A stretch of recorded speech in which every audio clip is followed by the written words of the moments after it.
What if the most powerful thing in the Naruto universe wasn't a god, wasn't a demon, wasn't an ancient chakra alien? It was just a 13-year-old in headphones who looked at a Chidori, opened his mouth, and swallowed it whole. Yeah, that happened. Buckle up. The first time Naruto Uzumaki broke the sound barrier inside Konoha's walls, he was 9 years old and someone had stolen his headphones. 3 city blocks lost power. Every light bulb within 200 meters popped simultaneously. Anbu found the thief. A 13-year-old academy dropout who thought it'd be funny to mess with the Fox kid, pinned 6 feet up a brick wall by a bolt of yellow lightning that had fused his jacket to the masonry. The kid was alive, barely. His hair had gone white, and he couldn't stop twitching for 3 days. Naruto walked up to the wall, pulled his headphones off the kid's neck, put them back around his own, and walked away without a word. He was wearing a fur-collared coat 2 sizes too big for his body. He'd bought it with money he'd saved from his orphan stipend, because the moment he saw it in a shop window, something in his chest had said that's yours with a voice that wasn't entirely his own. The Hokage's office received 14 formal complaints that evening. The 3rd read each one. He smoked his pipe. He looked out the window at the village below and said, very quietly, to no one in particular, "What exactly am I supposed to do with this boy?" Nobody answered. Nobody ever had an answer for Naruto Uzumaki. Let's fix that. Let's tell his story properly. Here's what the village knew. Naruto Uzumaki was the Jinchuriki of the 9-tailed fox. Born the night the beast nearly leveled Konoha, sealed by the 4th Hokage with his dying breath, orphaned before his first cry finished echoing off hospital walls. That was the public tragedy. The village treated him like a wound they couldn't stop picking at, ignored when possible, feared when unavoidable, hated when convenient. Here's what the village didn't know. Naruto Uzumaki carried a second soul. Not the fox, something older, something from a world that didn't exist in any scroll, any legend, any whispered myth of the Sage of 6 Paths. A soul that had lived a full life in a place called Earthland, in a guild hall that smelled like beer and bad decisions, under a banner that bore a fairy with a tail. A soul that had been arrogant and powerful and deeply, painfully loyal to people it pretended to despise. A soul named Laxus Dryar, the lightning dragon slayer. When Naruto was born, 2 things were sealed inside him. The 9-tailed fox went into his gut, Laxus Dryar's soul, adrift between worlds, between lives, between one death and whatever comes after, settled into his bones, into his blood, into the architecture of his chakra network itself. Nobody planned it. There was no prophecy, no grand design. The universe just hiccuped at the exact wrong moment, and a dead dragon slayer woke up screaming in the body of a newborn child in a world that had never heard of magic. But magic doesn't care what your world has heard of. Magic does what it wants. The dragon lacrima that had been implanted in Laxus's body during his first life didn't transfer physically. It couldn't. But the soul remembered, and chakra, that beautiful, flexible, endlessly adaptable energy that flowed through every living thing in the shinobi world, listened to what the soul remembered and said, "Sure, I can do that." By the time Naruto was 3, he could make sparks jump between his fingers. By 5, he'd accidentally electrocuted his apartment's entire wiring system during a nightmare. The nightmare had been about a giant with orange hair and a kind smile telling him he wasn't strong enough. He woke up crying and furious and didn't understand why. By 7, he could generate lightning from his body without hand signs, without molding chakra through the traditional Tenketsu pathways, without doing a single thing any ninja textbook said was necessary. The lightning was yellow. Not blue like the Taki Kid's famous technique, not white like natural lightning. Yellow. Gold. The color of a dragon's fury, though you had word for it yet. The memories came in fragments.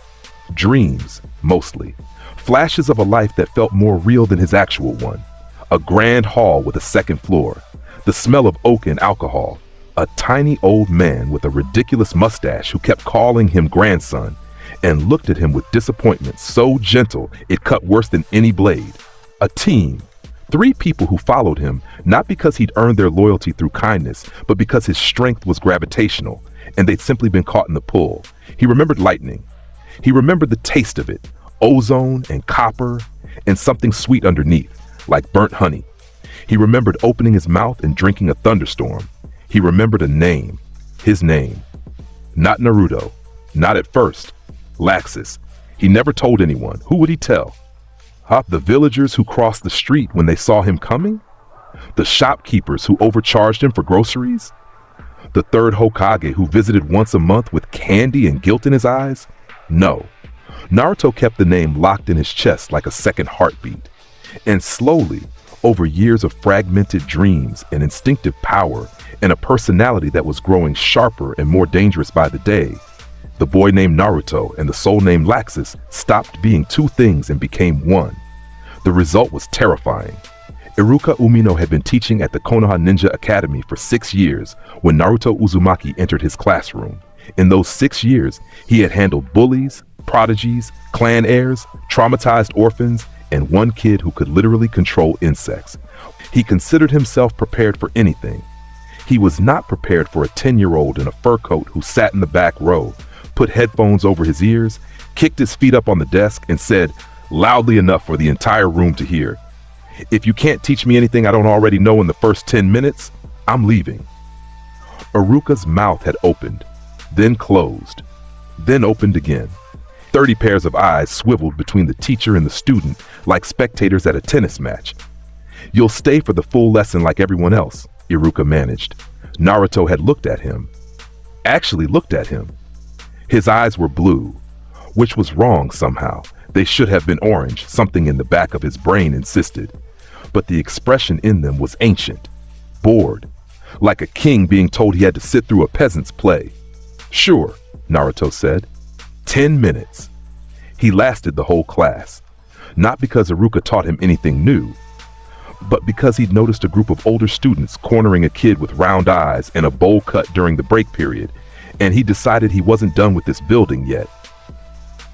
That was Lee, Rock Lee. He'd been enrolled in the academy for less than a week and was already learning the precise flavor of cruelty that children reserve for anyone different. 3 fourth years had him against a wall, pulling at his eyebrows, calling him a freak who'd never be a real ninja. Naruto walked up with his hands in his coat pockets. "Hey!" The 3 older boys turned. They recognized him. Everyone recognized him. The fox kid, the weirdo with the coat. "Beat it, Uzumaki. This isn't your..." Yellow lightning arced from Naruto's right shoulder to his left in a single crackling line. The air temperature spiked. Every hair on every arm within 10 feet stood at attention. "Finish that sentence," Naruto said. "See what happens." They didn't finish the sentence. They left. Quickly. Lee stared at him from the ground with eyes the size of dinner plates. You saved me. Don't make it weird." Naruto was already walking away. "And stop letting people corner you. If you can't use ninjutsu or genjutsu, hit harder. That's it. That's the whole secret." He didn't look back. He didn't need to. Something in him, the Laxus part, the part that remembered a team of 3 people who would have followed him into the sun, had identified a stray and filed it away.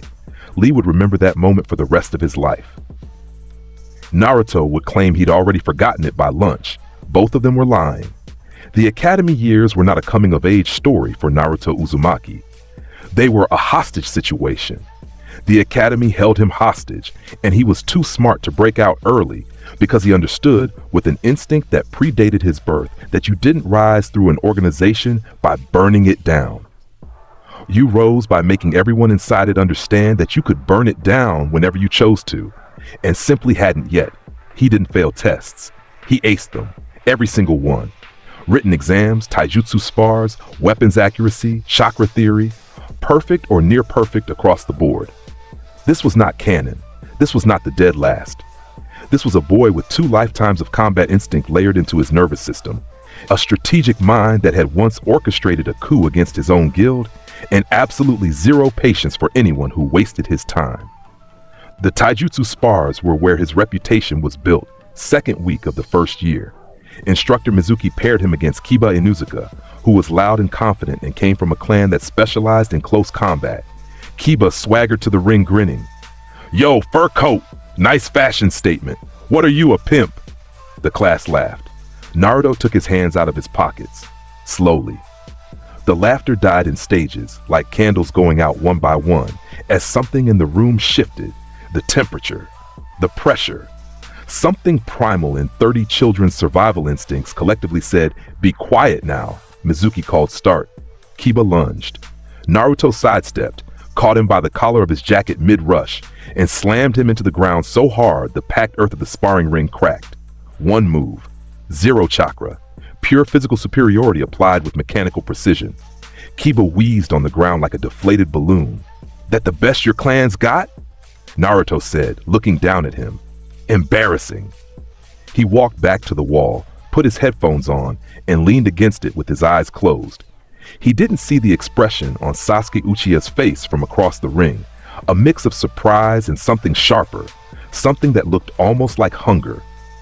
But Shikamaru Nara saw it, and Shikamaru, who had already figured out that the smartest move in any rooms was to watch everyone else without being watched himself, filed it away.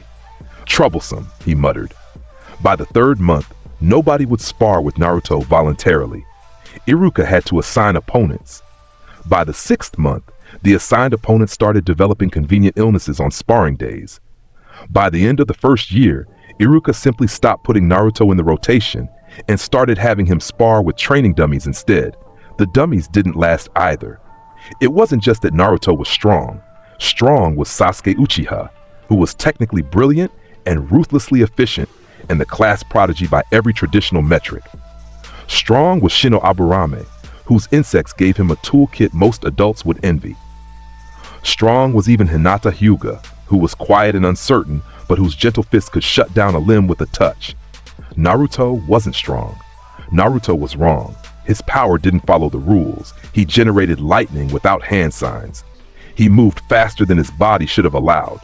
When he got genuinely annoyed, when someone pushed too hard, needled too deep, the air around him ionized and crackled with visible yellow static, and every instinct in every brain nearby screamed predator and run. The teachers knew about the Nine Tails. They assumed that was what they were seeing. Leaked Biju chakra, demonic influence, the fox bleeding through. They were wrong. This wasn't the fox. The fox was separate, sealed deep, a grumbling presence behind bars that Naruto was vaguely aware of but didn't particularly care about. The lightning was his, Laxus's.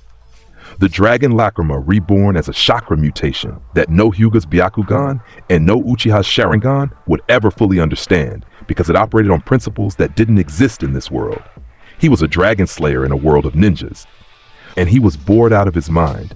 The only person in the academy who interested Naruto was Sasuke Uchiha, and that pissed him off. Sasuke was everything Naruto found annoying. Brooding, obsessive, drowning in his trauma like it was a hot bath he didn't want to get out of. Talented, sure. Stupidly talented, actually, with a work ethic that bordered on self-harm and a bloodline that was basically a cheat code for combat learning. But all that talent was pointed at one thing, his brother. Revenge. It was his only gear. And yet, Naruto watched him in the spars and saw someone who was actually trying. Not performing, not going through the motions. Trying with every cell in his body to get better, faster, stronger, sharper. It was familiar. It was the kind of drive Naruto remembered from the mirror, from a life where he trained until his lightning tasted like blood because he couldn't stand the idea of being weaker than the old man. He'd never say it. He would rather eat a kunai. But Sasuke Uchiha reminded him of himself, and that made Sasuke the most dangerous person in the room. Their first spar happened in the 2nd year. Iruka set it up reluctantly, and only because the class had been begging for it.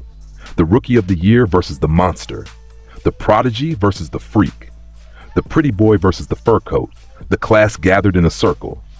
The air was electric, literally, in Naruto's case. Tiny arcs of gold jumped between his knuckles. Sasuke stood across from him with the Uchiha's trademark scowl, arms at his sides, feet perfectly placed, eyes locked. "Don't hold back," Sasuke said quietly. "I want to see it." Naruto tilted his head. Something like respect flickered across his face, there and gone. "No, you don't," Iruka called start. Sasuke was fast, genuinely fast. He closed the distance with a body flicker that was advanced for a student his age and threw a combination, jab, cross, spinning heel kick, that was technically flawless. and would have dropped any other student in the class. Naruto blocked all three without moving his feet. His hands came up and caught the strikes the way you'd catch tennis balls. Casual, dismissive, insulting in how easy he made it look. Sasuke's eyes narrowed. He adjusted, came in lower, faster, mixed in feints, threw an elbow that transitioned into a sweep that transitioned into an axe kick. It was genuinely impressive. Iruka's eyebrows climbed his forehead. Several students gasped. Naruto leaned back from the axe kick by 3 inches. The heel of Sasuke's sandal passed so close to his nose he could have counted the stitches. Then Naruto moved, 1 step forward, his right hand, crackling with a thin sheath of yellow lightning that made the air scream, caught Sasuke's descending leg at the ankle. He didn't slam him. He didn't throw him. He simply held him there, one-handed, Sasuke dangling slightly off balance with his leg trapped at full extension. The class went silent. Not quiet, silent, the kind of silence that has weight. "You're good," Naruto said, and he meant it. "You're the best one here besides me." He let go. Sasuke stumbled back, caught himself, reset. His face was a war, humiliation, fighting with fury, fighting with something that might have been understanding. "But you're not close to me yet," Naruto finished. He turned and walked away from the ring, hands in pockets, headphones going back on. "This fight isn't over," Sasuke snapped. "Yeah, it is." Naruto didn't look back. "Catch up, Uchiha. Then we'll have a real one." It was cruel. It was dismissive. It was exactly the kind of thing Laxus Dryer would have said to someone on the guild's first floor while he lounged on the second. And deep down, buried so far beneath his arrogance that even he might not have known it was there, it was an invitation. Get stronger. Prove me wrong. Give me someone worth fighting. Sasuke Uchiha heard all of it, every layer, and he burned. The graduation exam was a formality. Naruto passed with the highest overall score the Academy had recorded in a decade, higher than Itachi Uchiha's. The instructors didn't celebrate this. They processed it quietly, nervously, the way you'd process paperwork on a natural disaster. The headband looked wrong on him, too small, too quaint, like putting a leash on a thunderstorm. He wore it around his arm, not his forehead. The fur coat covered most of it anyway. He'd grown into the coat by now, 12 years old, tall for his age, lean and sharp-featured with whisker marks on his cheeks that should have made him look cute, but instead made him look feral. His hair was yellow, lightning yellow, the same shade as the power that lived in his bones. The Hokage summoned him to his office the day after graduation. The third sat behind his desk with his pipe and his hat and his tired, kind eyes. He'd aged a decade in the last 5 years. The job was too big for a man his age, and everyone knew it. Everyone except the third himself, who kept showing up every morning because that's what the old guard did. They endured. "Congratulations, Naruto," the third said warmly. "Highest score in years. You should be proud." Naruto stood in front of the desk with his arms crossed. He didn't sit in the offered chair. He never sat in the offered chair. "You called me here to talk about grades, old man." The third's smile didn't falter. It never did. That was the thing about Hiruzen Sarutobi. You could swing at him all day, and he'd just absorb it with the patience of a mountain.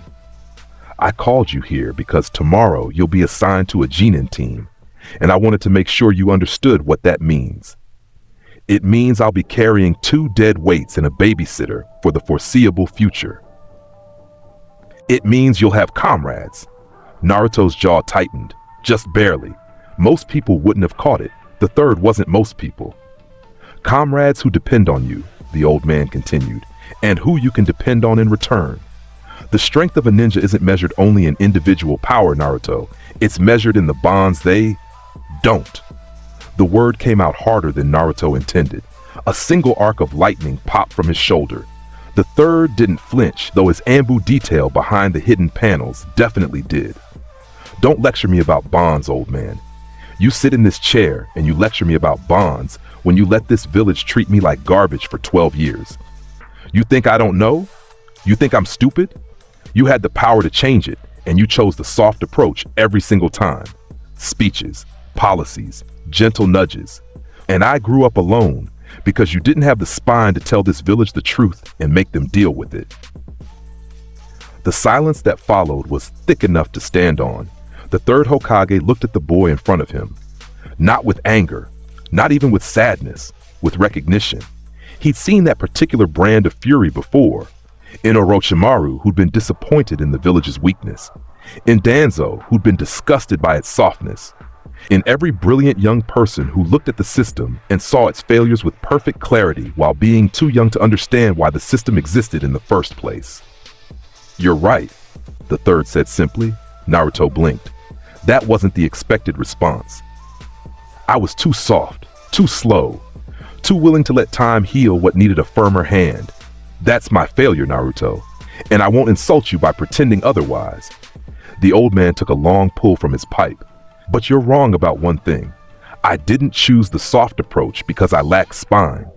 I chose it because the hard approach, the approach you're describing, the one where you force compliance through power, creates obedience, not change. And obedience without understanding is just fear wearing a mask." Naruto stared at him. "You want to be Hokage," the third said. "It wasn't a question. I will be Hokage. Then learn the difference between a leader who is feared and a leader who is followed. Because right now, Naruto, you would make a spectacular dictator and a terrible Hokage." The words landed like a punch. Naruto's eyes widened. His hands clenched at his sides. Lightning crackled across his knuckles. But he didn't lash out. He didn't storm away. He stood there and took it because something in him, the laxest part, the part that remembered being humbled by a tiny old man who could barely see over a bar counter, recognized the truth when it hit him in the teeth. "We'll see about that," Naruto said. His voice was quieter now, less electric. The third smiled, gently, the way Makarov used to smile. "Yes, we will." Naruto left. He didn't slam the door. He closed it softly, which was somehow more unsettling. Team assignments, Iruka read the list. Team 7, Naruto Uzumaki, Sasuke Uchiha, Sakura Haruno. Jonin Sensei, Kakashi Hatake. The classroom erupted. Naruto and Sasuke on the same team? That was either brilliance or a death wish. Possibly both. Sakura Haruno, pink-haired, sharp-minded, currently operating under the delusion that Sasuke Uchiha was the most important thing in the universe, squealed. She was on Sasuke's team! Dreams come true! Then she processed the rest. She was also on Naruto's team, the monster, the kid who made the air taste like metal when he was irritated. Her enthusiasm dimmed like a lamp on a brownout. Sasuke said nothing. His eyes slid to Naruto across the room. Naruto met them. Something passed between them that wasn't friendship and wasn't hostility. It was closer to acknowledgement. "So you're the one they paired me with," Naruto pushed off the wall. "This better not slow me down." "Same," Sasuke said. Sakura looked between them and had the first inkling that her life was about to become very, very complicated. Kakashi Hake was 3 hours late. This was his tradition. Show up late. Gauge the students' reactions. The patient ones had discipline. The angry ones had fire. The ones who left had already failed. He opened the door to the classroom expecting 3 irritated 12-year-olds. He found one irritated 12-year-old, Sakura, one perfectly still 12-year-old radiating focused killing intent, and one 12-year-old in a fur coat who had his feet on the desk and was listening to music with his eyes closed, while visible arcs of yellow electricity lazily drifted across his shoulders like pet snakes. Kakashi's single visible eye focused on the lightning, then on the boy, then on the lightning again. "That's not normal chakra," his brain said. "That's not the Nine Tails either." "What the hell is that?" "Yo," he said cheerfully, "my first impression of you guys, I hate you all. Meet me on the roof." He vanished, body flicker, standard Jonin flex. When he reappeared on the roof, Naruto was already there, leaning against the railing, headphones around his neck, arms crossed, not breathing hard, not flickering with residual chakra from a shunshin. He just appeared. Kakashi's brain went from casual assessment to full tactical analysis in the space between heartbeats. "He's faster than me," some quiet professional part of his mind said. "No, not faster. He moved differently. There was no technique. He just turned into lightning for a split second and—" "What?" "You're late," Naruto said. 3 hours. You do that on purpose to test people?" Kakashi smiled behind his mask. "Ma, I got lost on the—" "Don't. I'm not one of your genin who'll laugh at the joke and move on. You were testing us. Fine, we're here. What's next?" Sasuke and Sakura arrived via the stairs a moment later. Kakashi took note, filed it, continued, introductions. Sakura liked Sasuke and disliked Naruto and wanted to become a strong kunoichi, standard. Sasuke wanted to kill a certain man and restore his clan. Predictable. Dark, but predictable. Then Naruto. My name is Naruto Uzumaki. I don't have hobbies. I have training. I don't have dreams. I have plans. And my plan is to become Hokage. Not because I want to be, because nobody else in this village is qualified. The sheer arrogance of the statement hung in the air like smoke. Kakashi studied him. Behind the mask, behind the lazy posture and the pornographic novels and the chronic lateness, Kakashi Hatake was one of the most dangerous men alive. He'd been Anbu. He'd killed more people than most ninjas met in a lifetime. His Sharingan had copied over 1,000 techniques. And right now, every single one of his finely tuned combat instincts was saying the same thing. This kid is not a genin. Well, Kakashi said lightly. Tomorrow, training ground 3. Survival exercise. Don't eat breakfast. You'll throw up. He paused. Oh, and bring everything you've got. You're going to need it. He smiled at all three of them. But when his gaze passed over Naruto, the smile reached a place it rarely went anymore. Somewhere genuine. Somewhere that said, I need to see what you are. The bell test for 5 a.m. Training ground 3. Mist on the grass. 2 bells on Kakashi's hip. The rules were simple. Take a bell before noon or go back to the academy. 2 bells, 3 students. The math said someone was going home. Sakura and Sasuke positioned themselves on either side of the clearing, hidden in the trees, doing exactly what good academy graduates should do. Observe. Plan. Find an opening. Naruto stood in the middle of the clearing, out in the open, hands in his coat pockets. The morning breeze ruffled his fur collar.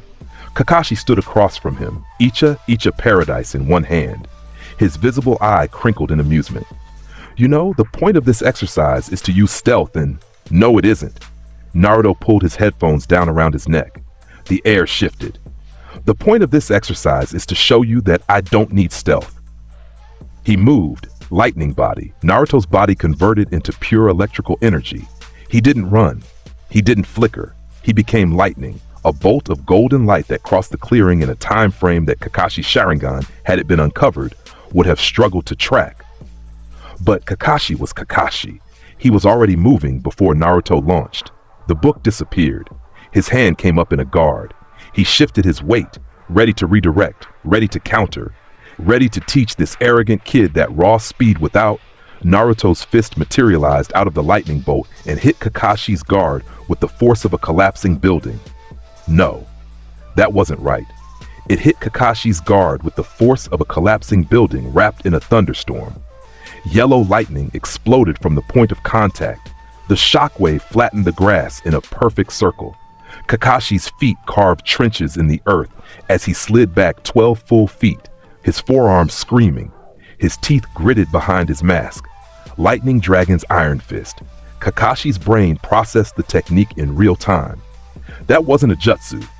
No hand signs, no chakra molding. The lightning was generated from the boy's body itself, channeled through the fist at the moment of impact, amplifying the physical strike by a factor that Kakashi didn't want to calculate because the answer would be unreasonable. What? Kakashi started. Naruto was already on him. A second strike, a rising uppercut wrapped in crackling gold, that Kakashi dodged by a margin that would have embarrassed him if anyone was counting. The fist passed his chin close enough to leave ozone in his nostrils, lightning Dragon's jaw. The uppercut released a vertical column of electricity that scorched the air itself, rising 20 feet before dissipating. The heat of it singed Kakashi's mask. In the trees, Sakura's mouth was hanging open. She'd been in the academy with Naruto for years. She'd seen the sparks. She'd heard the stories. She had not been prepared for this. Sasuke's Sharingan, no, he didn't have it yet. But his regular eyes were wide, pupils dilated, drinking in every detail with the desperate intensity of a starving man watching someone else eat. Kakashi landed, reset, and made a decision. He reached up and pushed his headband off his left eye. The Sharingan spun to life. 3 Tomoe rotating lazily in a field of red. Naruto saw it, paused, tilted his head. The Sharingan, he said. You're pulling that out for a genin? I'm flattered. Don't be, Kakashi said. His tone had changed. The lazy drawl was gone. This was the Kakashi who had survived the Third Shinobi War. I need to see what you're doing, because whatever it is, it's not chakra. Not entirely. No, Naruto agreed. It isn't. He raised his right hand. Lightning gathered. Not around it, not coating it, but from it, as if his body was manufacturing electricity the way a heart manufactures blood. The bolt consolidated into a spear of gold light 3 feet long, crackling and furious and beautiful. Lightning Dragon's heavenward halberd. He threw it. The spear crossed the distance between them in less time than it took Kakashi to blink. The Sharingan saw it. The Sharingan tracked it. The Sharingan screamed at his body to move. He substituted. The log he left behind exploded into splinters and ash. The ground where it had stood was scorched black in a perfect circle. The grass vaporized. The earth fused into glass. Kakashi appeared behind Naruto. Or tried to. He emerged from the Shunshin already attacking. A sweep kick aimed at taking the boy's legs out. Basic. Effective. The kind of move that worked on Jinin because Jinin didn't have the reflexes to. Naruto jumped. Not away from the kick. Over Kakashi entirely, flipping in the air with casual athleticism. And as he passed above the Jonin, he inhaled and his chest expanded and his cheeks swelled with light. "Oh no," Kakashi whispered. Lightning Dragon's roar. Naruto opened his mouth and a torrent of yellow lightning poured out. A beam of pure electrical devastation 3 meters wide that hit the ground where Kakashi had been standing and turned it into a crater. The roar of the attack drowned out everything. Birdsong, wind, the distant sounds of the village. For 3 full seconds, Training Ground 3 was the epicenter of a localized thunderstorm. Kakashi dodged, barely. He used a combination of Shunshin and raw physical ability that would have made most Jonin weep with envy. And he still felt the static charge from the roar cook the left side of his flak jacket. He landed in a crouch 30 meters away. His breathing was faster than he wanted to admit. His Sharingan was spinning at full speed, recording everything, analyzing everything, understanding nothing, because the Sharingan could copy jutsu. It could predict movement. It could see chakra flow and muscle tension and intent. It could not copy what Naruto was doing, because what Naruto was doing was not jutsu. It was not chakra manipulation. It was not ninjutsu or taijutsu or genjutsu. It was something that existed outside the framework the Sharingan was built to understand. It was magic, converted into chakra, running on principles from another world. And the Sharingan could see it happening, but couldn't explain it, which meant it couldn't predict it, which meant Kakashi was fighting blind against a 12-year-old. This had never happened to him before, not even in Anbu. "You done warming up?" Naruto asked. He hadn't landed. He was standing on empty air. No, not standing, hovering. His body was half converted to electricity, his feet leaving the ground as lightning licked downward from his soles and grounded itself against the earth. He was literally floating on his own lightning. Kakashi stared. Then he laughed. Quietly. Genuinely. The kind of laugh that only happens when someone encounters something so far beyond their expectations that the only response is delight. "Ma," he said softly. "Minato-sensei, what exactly was your son?" He reached for the bells on his hip, and they were gone. Kakashi looked down. Empty. He looked up. Naruto held both bells between his fingers, dangling them lazily. He'd taken them during the roar. When the blinding light and deafening sound had consumed Kakashi's senses for that fractional second, a lightning body clone, a construct of pure electricity wearing Naruto's shape, had flickered in, snagged the bells, and flickered out. Misdirection. The flashiest attack in his arsenal used as a distraction for a pickpocket. That was Laxus Dreyar's mind at work. Power was a tool.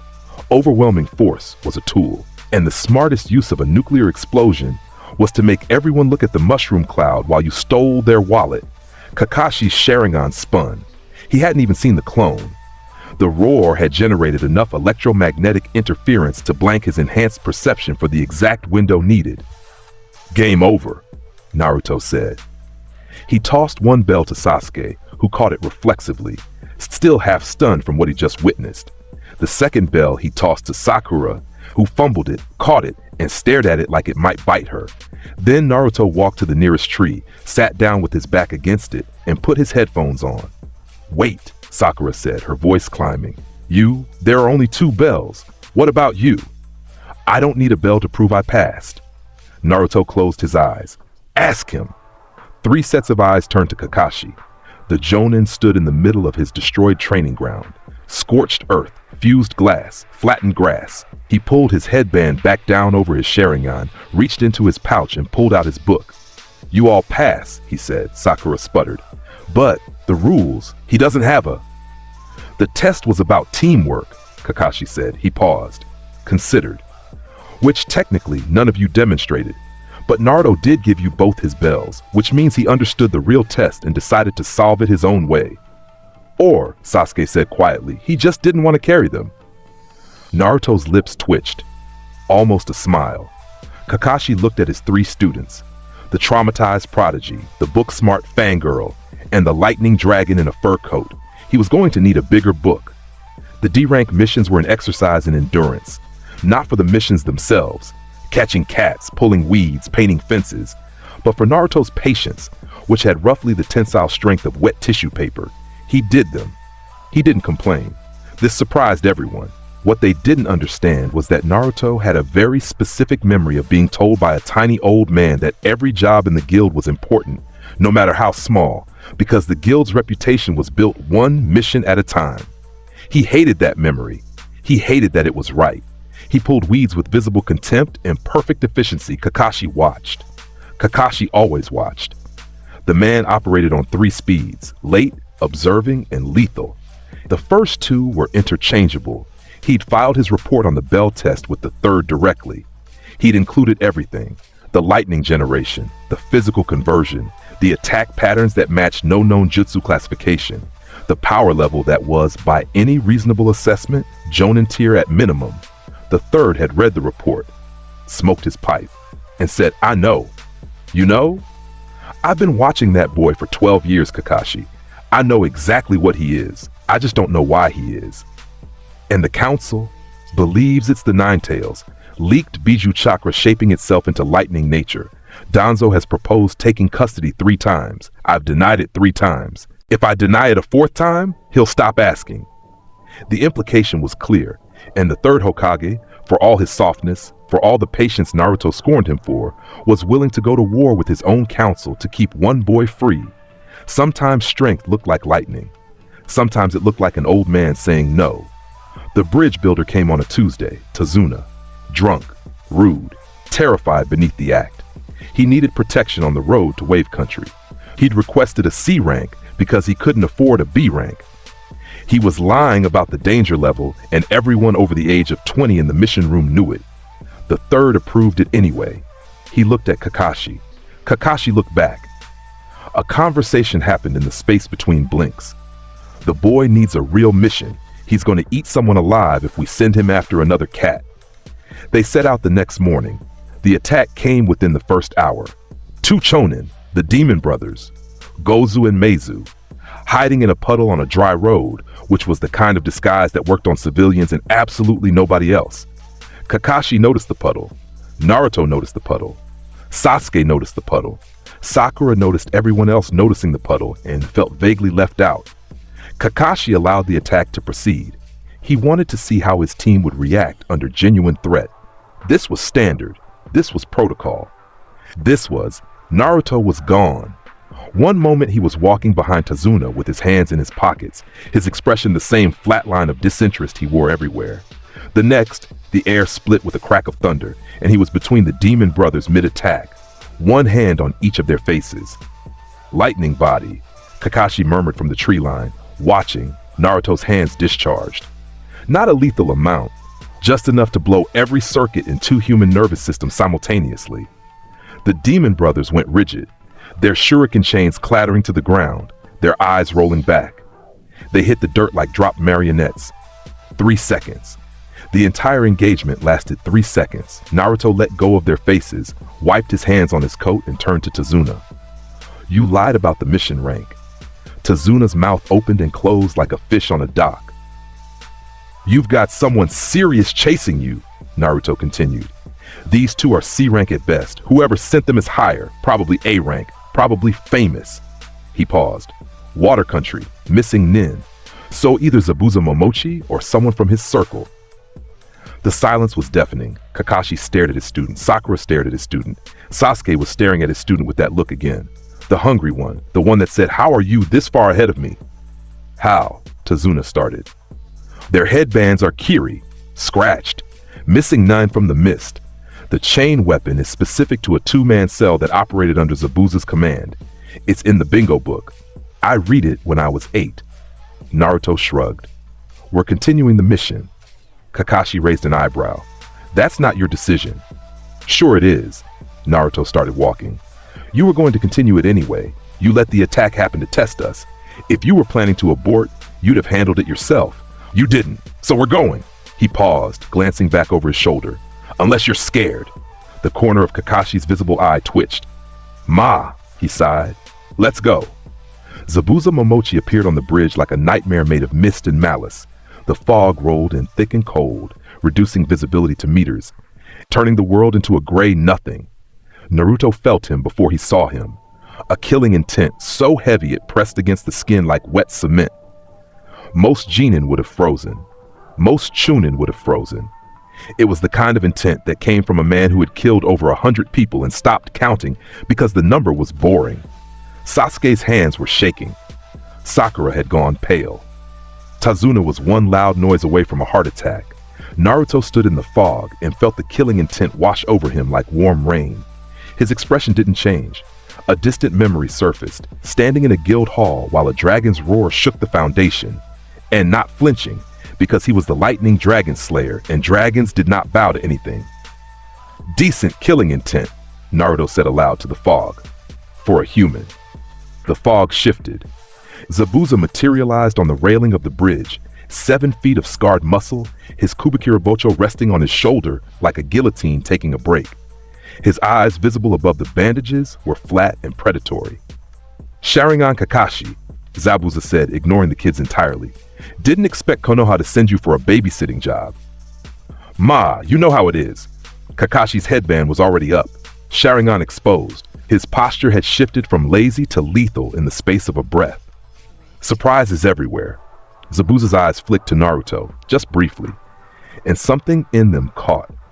A hitch, a stutter of assessment, because the kid in the fur coat wasn't scared, wasn't nervous, was standing in A-rank killing intent like it was a light breeze and looking at Zabuza with an expression that could only be described as evaluating. Interesting brat you've got there, Zabuza said. You have no idea, Kakashi replied. Zabuza moved. He was fast. Genuinely fast. A-rank fast. The kind of fast that killed people before they understood they were dying. He launched from the railing, Kubikirabocho carving a horizontal arc that would have bisected Tazuna and both of the kids flanking him. Kakashi intercepted. Kunai against cleaver.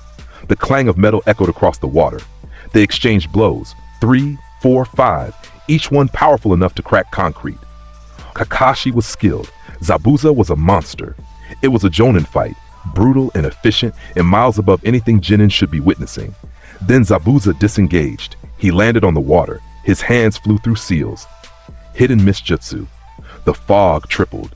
Visibility dropped to 0. This was Zabuza's domain, the silent killing technique, the art of murder and perfect blindness. Even Kakashi's Sharingan was neutralized. You can't copy what you can't see. 8 choices. Zabuza's voice echoed from everywhere and nowhere.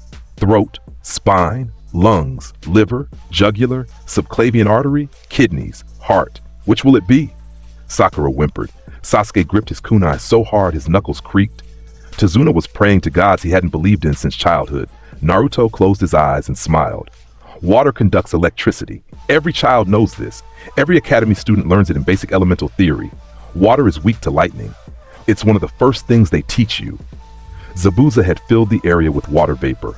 Microscopic droplets, billions of them.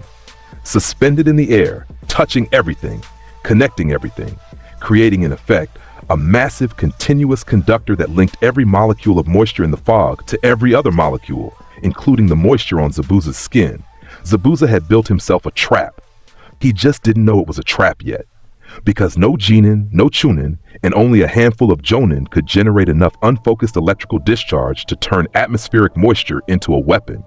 Naruto wasn't a Genin. He wasn't a Chunin. He wasn't a Jonin. He was a dragon slayer. Kakashi-sensei, Naruto said calmly into the fog. Step off the water. Kakashi didn't hesitate. He'd been a ninja long enough to recognize a warning from someone who didn't give warnings. And he leaped to the bridge's surface without questioning it. Naruto raised one hand. Lightning gathered, not in his hand, but around him. In the air, in the moisture, in every droplet of Zabuza's mist. The fog began to glow, faintly at first, then brighter. The water vapor was ionizing. Every particle of moisture was becoming a tiny conductor, a tiny node in a network of gold. Zabuza felt it. He was mid-approach. Kubakirabocho raised for a killing blow aimed at Tazuna's neck, and he felt the air change. The hair on his arms stood up. The metallic taste of ozone flooded his mouth. And something deep in his survival instincts, the part of him that had survived the bloody mist, that had killed 100 classmates to graduate, that had faced the Mizukage himself and walked away, that part screamed move. Too late. Raging bolt. The sky above the bridge, the actual sky hidden above the fog, turned gold. A massive bolt of lightning descended from the clouds, channeled through the ionized mist, amplified by every droplet of moisture in a 100-meter radius, and struck the surface of the water with the force of divine judgment. The fog evaporated. Instantly, every droplet of Zabuza's hidden mist technique vaporized in a flash of gold light and thunder so loud it cracked windows in Wave Country's nearest village. Zabuza took the hit, not the full hit. His reflexes were A rank, and his survival instinct was legendary. He'd managed to substitute at the last possible microsecond, replacing himself with a water clone that absorbed the majority of the discharge.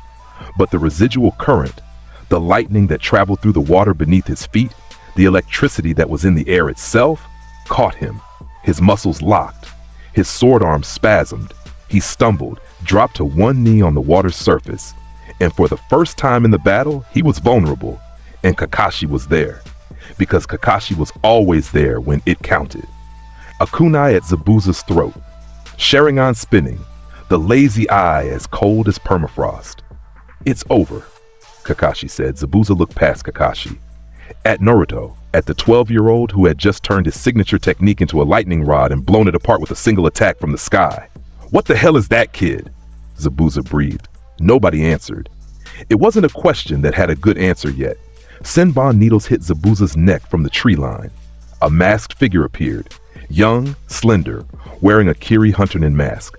Haku, the tool, the devoted weapon. Thank you for your assistance, Haku said, voice gentle as snowfall. I've been tracking this one for some time. Kakashi recognized the fake for what it was. Naruto recognized the fake for what it was, but they let it play out. Different reasons. Kakashi was exhausted from the Sharingan use and needed time to recover. Naruto wanted to see who was loyal enough to Zabuza to run interference. Haku vanished with Zabuza's body. The bridge fell silent, except for the fading crackle of residual electricity. Tazuna sat down very slowly on the bridge planks. I need a drink, he said. You and me both, old man, Naruto replied, and for once there was no edge in it. Just the faint, tired humor of someone who had done what needed doing and was ready to sit down. The week at Tazuna's house was preparation. Naruto knew Zabuza would be back. Fake death by Senbon was a standard technique, hitting pressure points to simulate cardiac arrest. Whoever the masked kid was, they were skilled and they were loyal. That combination was dangerous. He trained. Not because he needed the power boost. His reserves were monstrous, his techniques were devastating, and his base physical stats were higher than most Chunin. He trained because Laxus Dreyar never stopped training. You didn't become the strongest by being the strongest once. You became the strongest by being the strongest every single day, until it was so natural that people forgot there was ever a time when you weren't. He also trained Sakura, not out of kindness, out of necessity. You're the weakest link on this team, he told her on the second day. No sugarcoating, no diplomacy. She flinched like he'd slapped her. You've got chakra control that's better than mine and Sasuke's combined, and you're wasting it on being a fangirl. That stops now. I'm not a... You are. Every time Sasuke breathes, you lose 3 IQ points. Cut it out. You're supposed to be the smart one. Start acting like it. Sakura's eyes were wet. Her fists were clenched. She wanted to yell at him. She wanted to hit him. She also wanted to prove him wrong so badly that it overwrote every other impulse. What do you want me to do? She asked. Her voice was steady. Barely Naruto regarded her. Behind the arrogance, something ancient and surprisingly perceptive was working. Learn medical ninjutsu. You've got the control for it. And on a team with me and the Uchiha, you'll need it. Not for us, for everyone we'll be fighting against. When we're done with them, someone's going to need to keep them alive. It wasn't nice. It wasn't inspiring. But it was the most honest assessment of her potential anyone had ever given her, and Sakura was smart enough to hear the compliment buried in the brutality. You have a role, and it matters. She started studying medical texts that night. Sasuke trained alone. He always trained alone. Kakashi taught him the basics of the Sharingan activation, the stress-induced awakening, the emotional trigger, the way trauma and intensity could snap the dormant bloodline to life. Sasuke absorbed it all with the grim efficiency of a soldier loading a weapon. He didn't ask Naruto to train with him. He wanted to. The words formed in his mouth a dozen times. But every time he looked at the boy in the fur coat, sitting on the roof of Tazuna's house at night, headphones on, lightning dancing between his fingers as he stared at the stars, something stopped him. Pride, fear, the suspicion that if he asked for help, Naruto would give it, and that would mean admitting the gap between them was real. Naruto would have said yes. He'd never tell Sasuke that, but he would have. Zabuza came back on the 7th day, as expected, stronger, angrier, with Haku at his side, the ice user's mask firmly in place, the bridge, the fog, the killing intent. Round 2, this time, Kakashi and Zabuza engaged immediately, full speed, no posturing. They clashed in the mist like two storms colliding, and the sounds of their battle, steel on steel, water on water, explosion after explosion filled the air. Haku went for Sasuke. This was strategic. Take out the Sharingan before it awakened. Eliminate the future threat. It was smart. It was efficient. It was the wrong choice. Haku's ice mirrors materialized around Sasuke in a dome of reflective crystal. Beautiful, lethal. Inside the dome, Haku moved between mirrors at speeds that were almost impossible to track. Appearing in one, launching Senbon, disappearing, appearing in another. It was a technique designed to overwhelm through angles and volume. No escape, no counter. You couldn't dodge what came from everywhere at once. Sasuke fought, hard, brilliantly. The Senbon hit him, arms, legs, shoulders, but he kept moving, kept fighting, kept refusing to drop. His eyes burned, his Sharingan flickered. One Tome, unstable, barely there. And for brief flashes he could see Haku's movement. Not predict it, just see it. A fraction of a second of clarity in a storm of needles. It wasn't enough. Haku was too fast. The Senbon accumulated. Sasuke was slowing down. Outside the dome, Sakura guarded Tazuna. Her hands were shaking, but her feet were planted. She would not run. She had decided that somewhere between Naruto's insult and this moment, and she would not run. Naruto stood outside the ice mirrors. He'd been watching, assessing, giving Sasuke time. Not out of cruelty, but because he knew with a dragon's instinct that Sasuke needed this fight. Needed the pressure, needed the awakening. But there were limits. Sasuke took a Senbon to the knee. His leg buckled. Haku appeared in a mirror directly above him, arm drawn back, a full spread of Senbon aimed at vital points. Enough, Naruto said. He didn't shout it. He didn't even raise his voice. But the word carried like thunder, and the air around him went gold, partial dragon force. It started in his eyes. The blue irises slit vertically, dragon pupils, ancient and inhuman. Scales appeared on his cheeks, his forearms, his neck. Not visible to most, just a shimmer, a texture change, as if his skin was trying to remember what it had been in another life. His hair stood up straighter, the yellow deepening to gold. Lightning didn't crackle around him anymore, it screamed. Haku, inside the mirror, hesitated. Something primal overrode her training. The boy outside the dome had changed. The chakra coming off him was different now, heavier, wilder, carrying a pressure that had nothing to do with volume and everything to do with nature. It was the pressure of a predator so far up the food chain that the concept of prey didn't apply anymore.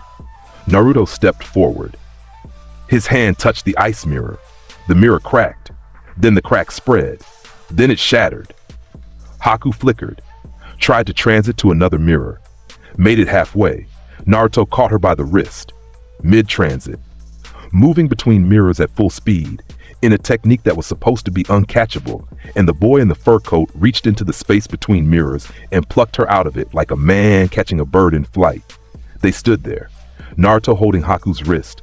Haku's mask cracked from the electrical discharge running through Naruto's skin.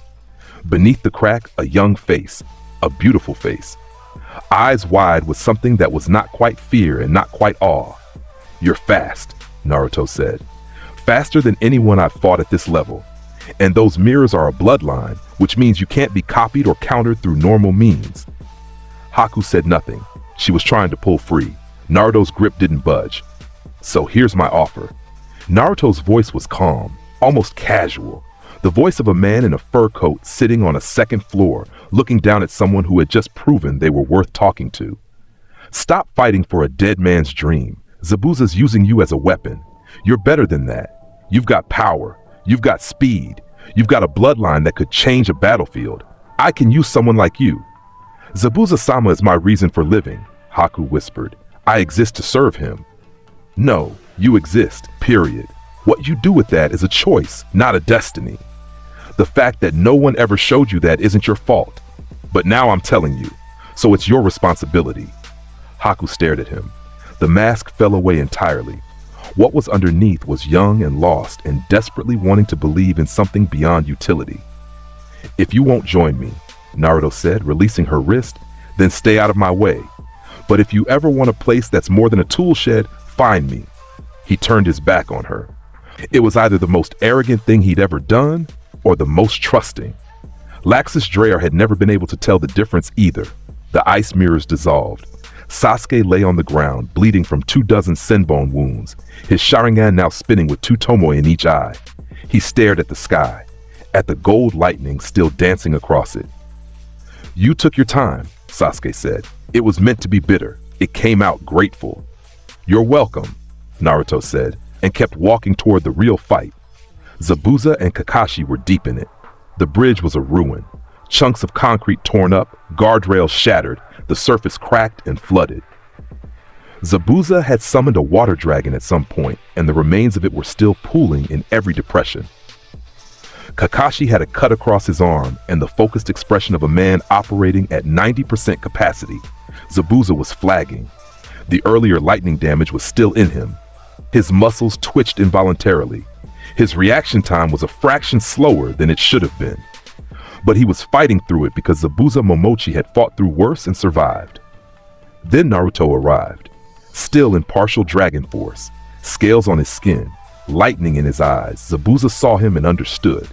Not the details, not the Dragon Slayer magic, or the reincarnated soul, or any of the cosmic absurdity that made Naruto what he was. But the important thing, the simple truth, he was outmatched, completely, by a child. "Kakashi-sensei," Naruto said, "I'll finish this." For once, Kakashi didn't argue. He stepped back. His Sharingan watched everything. Zabuza raised Kubikiri Bocho, a warrior's response. No surrender, no pleading, just the blade in the fight and whatever came next. "You've got guts, kid. I'll give you that. I've got more than guts." Naruto raised his hand. Lightning gathered, concentrated, refined, compressed into a single point of blinding gold light that hummed with enough electrical energy to power a city. Lightning Dragon Slayer secret art, roaring thunder. He didn't shout the name. He didn't need to. The technique spoke for itself. A dragon, a construct of pure lightning, massive and serpentine and alive with crackling fury, erupted from his hand. It was 60 feet long. Its jaws were open. Its eyes burned like twin suns. It crossed the distance to Zabuza in a heartbeat and swallowed the space he occupied. The explosion was biblical. Water vaporized, concrete fractured. The bridge shook from one end to the other. A column of gold light rose from the impact point like a beacon, visible from every window in Wave Country. When it cleared, Zabuza was down, on his back. Kubikiri Bocho shattered 3 meters away. The legendary blade cracked clean in 2. He was alive. Naruto had controlled the output, aimed it to destroy the weapon and incapacitate the man without killing. But he wasn't getting up. Not today. Not tomorrow. Maybe not next week. Haku was at his side in an instant. She'd appeared from somewhere, mask gone, face bare, cradling Zabuza's head in her lap. Naruto looked at them. The dragon faded. The scales receded. His eyes shifted back to blue. He was just a boy in a fur coat again, standing on a broken bridge, looking down at a weapon in its sheath. "Take him and go," Naruto said. "Don't come back here. The bridge builder finishes his bridge. Wave Country gets its freedom. That's the deal. Take it or don't, but don't make me repeat myself." Haku looked up at him. Something shifted in those eyes. Not obedience, not submission, something closer to what a compass needle does when it finds north for the first time. "Thank you," she whispered. "Don't thank me. Just go." They went. Haku gathered Zabuza with a strength that belied her slender frame and vanished into the mist. The last thing visible was her hair, black against the gray, and then nothing. Gato arrived 20 minutes later with his mercenary army. 200 men. He'd been waiting for the ninjas to kill each other so he could clean up the survivors on the cheap. It was a good plan. Practical. Economical. It also required the ninjas to be tired. Naruto wasn't tired. He didn't even turn around. He raised one hand toward the sky. His eyes didn't leave the water where Zabuza and Haku had disappeared. Thunder Palace. Lightning erupted from his body. Not as an attack, but as dozens of individual orbs of compressed electricity that shot into the sky and arranged themselves in a grid pattern above the bridge. Each orb was a node. Each node was connected to every other node by invisible threads of electrical current. The entire formation covered the bridge like a luminous net, pulsing with gold light. Gato's mercenaries looked up. 200 hardened killers, thugs, and cutthroats looked up at the sky full of lightning and felt something cold settle in their stomachs. "Leave," Naruto said, still not turning around. "Or I drop all of them at once and you become the world's largest collection of matching gravestones." Gato was a businessman. He understood cost-benefit analysis. The cost of staying was clearly death. He ran. His mercenaries ran faster. The bridge was saved. Wave Country was free. The bridge would later be named the Great Naruto Bridge, which the boy in question found acceptable. Kakashi wrote his mission report that night. It was 12 pages long. 3 of those pages were just detailed descriptions of techniques he'd never seen before and couldn't classify. In the margin of page 7, in handwriting that was less controlled than usual, he'd written, "We need to talk about this boy. Urgently." The third read the report. He already knew what it would say. He'd been watching Naruto for 12 years. He'd seen the lightning get stronger every month. He'd felt the pressure of the boy's presence grow from a spark to a storm. He put the report in a locked drawer. He smoked his pipe. And he thought, not for the first time, that the will of fire burned in many colors, and the hottest flame was always white and gold. The Chunin exams were announced 3 weeks after they returned from Wave. Kakashi nominated Team 7 without hesitation. Some Jonin raised eyebrows. A team of fresh genin entering the exams this early was unusual. Kurenai and Asuma both made noise about it. Kakashi smiled behind his mask. "My students are ready." He didn't mention that one of his students could level a city block. He figured they'd find out. The first exam was written. Ibiki Morino's terror test. The purpose wasn't knowledge. It was information gathering under pressure. And the final question was a psychological filter designed to weed out anyone who couldn't handle risk. Naruto sat through the written portion without writing a single answer. He put his feet on the desk, leaned back, and closed his eyes. Ibiki noticed. Ibiki always noticed. "You," the scarred proctor said, walking to Naruto's desk. "You planning on passing this exam?" Naruto opened one eye. "The test isn't about the answers. It's about whether I have the guts to stay in the room. I'm in the room. Move on." Ibiki stared at him. Naruto stared back. The room was very quiet. Then Ibiki laughed. It was not a warm laugh. It was the laugh of a man who tortured people for a living, encountering someone who was fundamentally untorturable. "10th question," Ibiki announced to the room. "Take it or leave." Naruto didn't move, didn't flinch, didn't even open his other eye. Teams dropped out. Quitters quit. Those who remained passed. The second exam was the Forest of Death. Anko Mitarashi explained the rules with the enthusiasm of a woman who genuinely enjoyed watching children suffer in a controlled environment. Earth Scroll or Heaven Scroll. Get the other one. Reach the tower. Don't die. 5 days. Team 7 entered the forest. Naruto walked at the front. No hesitation. No caution. The forest was dark and ancient and filled with oversized wildlife that could swallow a person whole, and Naruto walked through it like he owned it. Because in his mind, he did. This was Konoha's forest. Konoha was his guild. Everything in it was under his jurisdiction. The first team to attack them lasted 14 seconds. Rain Village Genin. Ambush from the canopy. Decent coordination. Naruto hit the lead attacker with a lightning dragon's iron fist that cratered the tree branch he was standing on. punched through the branch below it, and embedded the Rain Nin in the forest floor 20 feet down. The other two surrendered. They had a Heaven Scroll. Team 7 already had an Earth Scroll. Mission accomplished in 45 minutes. They could have gone to the tower. They didn't, because Orochimaru was in the forest. And Orochimaru had been looking for them. He came on the second day, wearing the face of a grass nin, which was a disguise that fooled exactly nobody with sensor abilities. The chakra was wrong. The presence was wrong. Everything about the grass kunoichi was wrong in the way that only something ancient and terrible wearing a human costume could be wrong. Naruto felt him coming from 200 meters away. The air itself seemed to recoil. "Get behind me," Naruto said to Sasuke and Sakura. His voice was different, lower, harder, the laxest voice, the voice that had commanded the Thunder God tribe in battle. "What is it?" Sasuke asked, already reaching for a kunai, something that isn't a genin. The forest parted. The grass nin stepped out, smiled. It was the smile of a snake contemplating a mouse, patient, amused, anatomically wrong. My, Orochimaru said, dropping the voice along with the pretense. The grass nine's skin peeled. What was underneath was pale and yellow-eyed and radiated an authority that most S-rank nin could only dream of. "Sasuke-kun, what a pleasure." His eyes flicked to Naruto, dismissed him, returned to Sasuke. "That was a mistake. You're not here for the Uchiha," Naruto said calmly. Orochimaru's gaze returned, slower this time, more attentive.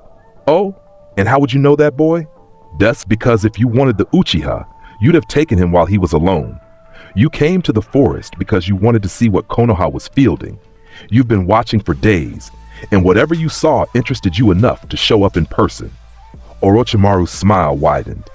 The snake eyes gleamed with something that wasn't hunger. It was curiosity.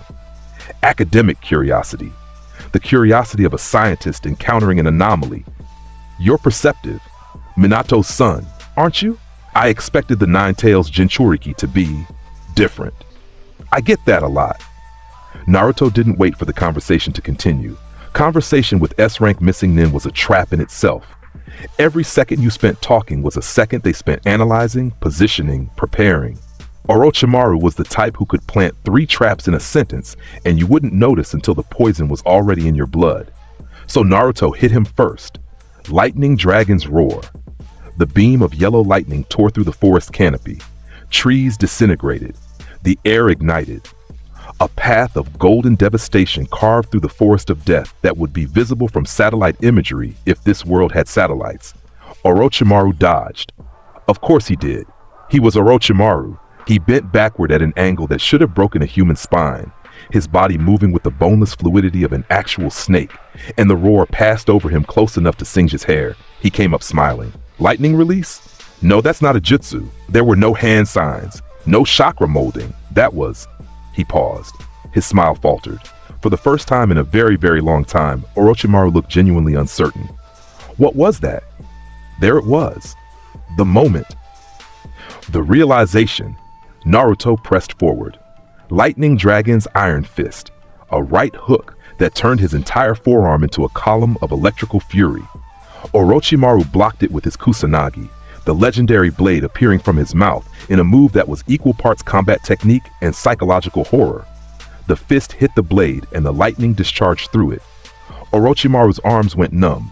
His eyes widened. The Kusanagi was supposed to be unbreakable, but the electricity didn't need to break it.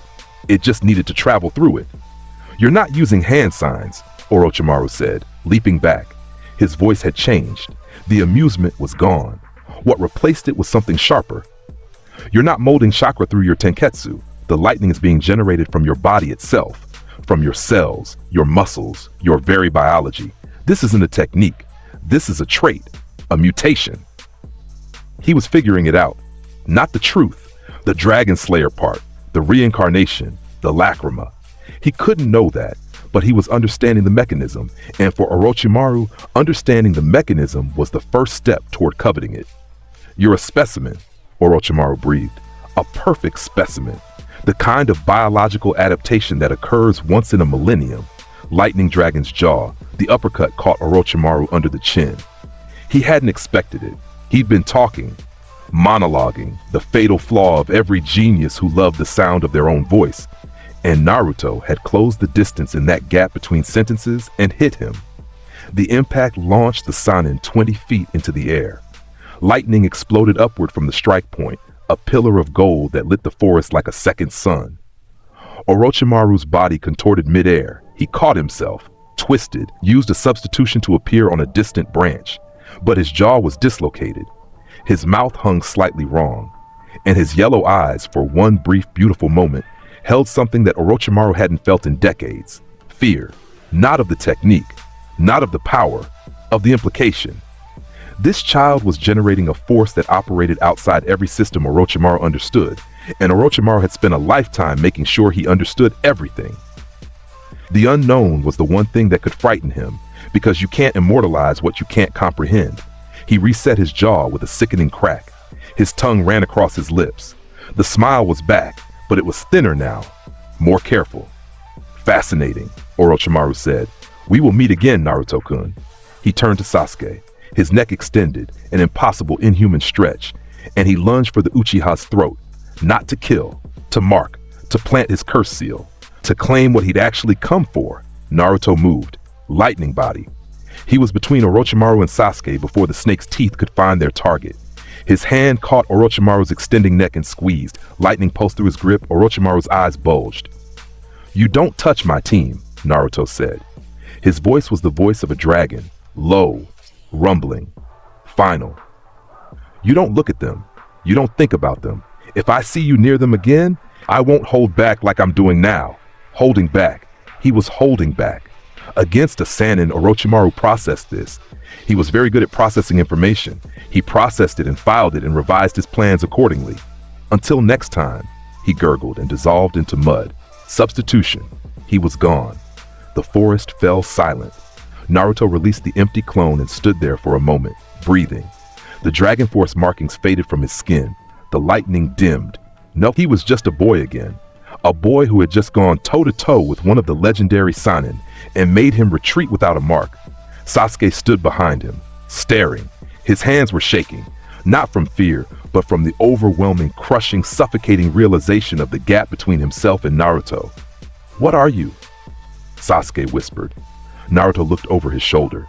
His expression was unreadable. "I'm the guy who just saved your life. You can thank me later. Let's move." They moved the tower.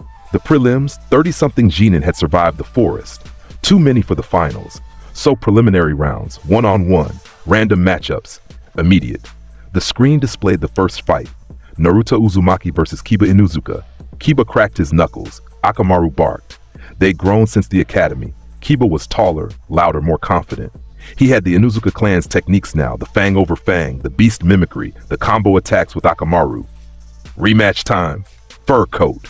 Kiba shouted, jumping into the arena. "I've been waiting for this." Naruto walked to the arena floor, hands in pockets, headphones around his neck. He stopped in the center and looked at Kiba with an expression that could only be described as compassionate boredom. "Have you?" Naruto said. "That's sad. I'm gonna wipe that smirk off your..." "Hajime," Hayate coughed. Kiba launched. Man-beast clone. Akamaru transformed into a copy of Kiba. Both of them spun. Fang over fang. Twin drills of claw and fang aimed at Naruto's center mass. Naruto raised his index finger. A single spark of yellow lightning sat on its tip, tiny and almost cute. He flicked it. The spark crossed the distance between his finger and Kiba's spinning form in a fraction of a second. When it hit, it discharged. Not a major technique, not even a minor one. Just a static shock, amplified through Dragon Slayer physiology to roughly the voltage of a taser set to cruel. Kiba dropped out of his spin. Akamaru dropped out of his spin. They hit the ground in a tangled heap of twitching limbs and confused yelping. Kiba tried to get up. His muscles wouldn't cooperate. His legs were jelly. His arms were spaghetti. He was, in medical terms, experiencing a complete but temporary neuromuscular disruption. In non-medical terms, he'd been turned off and back on again. The arena was silent for a full 3 seconds. Then the reaction started. "One finger!" Choji yelled from the stands, his chips spraying everywhere. "He used one finger!" Ino covered her mouth. Shikamaru pinched the bridge of his nose. Troublesome. Rock Lee's eyes were blazing with the fires of youth. "Incredible! Naruto-kun's power of lightning is truly magnificent. I must train harder." Neji Hyuga observed from the balcony with his Byakugan active. What he saw in Naruto's chakra system disturbed him. The pathways were wrong, not blocked or damaged, but different, running in patterns that shouldn't exist, channeling energy through nodes that weren't tenketsu. Fate has made him powerful, Neji murmured, but fate is not finished with him. Hinata clutched the railing and blushed so hard she nearly fainted.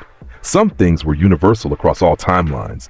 Hayate stepped forward, checked Kiba, alive, twitching, deeply embarrassed, and called it. Winner, Naruto Uzumaki. Naruto was already walking back to the balcony. He hadn't even taken his hands out of his pockets. Sasuke watched from the railing above. His fists were clenched. His Sharingan was active, two Tomoe spinning. And he'd been trying to analyze what Naruto did. He'd seen the spark. He'd tracked it. He'd even understood the basic concept. A precision electrical discharge aimed at the nervous system. He couldn't copy it. The Sharingan offered him nothing. No hand signs to memorize. No chakra pattern to replicate. Just a boy pointing a finger and ending a fight. The gap. The gap, the gap, the gap. It was all Sasuke could think about. Every day, every hour, it was there. Not shrinking. Maybe growing. The thing that Orochimaru had whispered to him in the forest, the offer, the power, the curse seal he'd been denied because Naruto had been too fast, echoed in his mind like a bell that wouldn't stop ringing. I can give you power, enough to close any gap. Come find me when you're tired of being second. Sasuke pushed the thought down deep, where it could grow in the dark. The prelims continued. Fights happened. Some mattered, most didn't. Not to this story. What mattered was the bracket that formed. Naruto Uzumaki would face Neji Hyuga in the finals. This was destiny, or irony, or both. The month between prelims and finals was a month of escalation. Kakashi took Sasuke to train separately. Fire release, advanced Sharingan techniques, and one more thing, a technique that Kakashi had developed himself, the only original jutsu he'd ever created.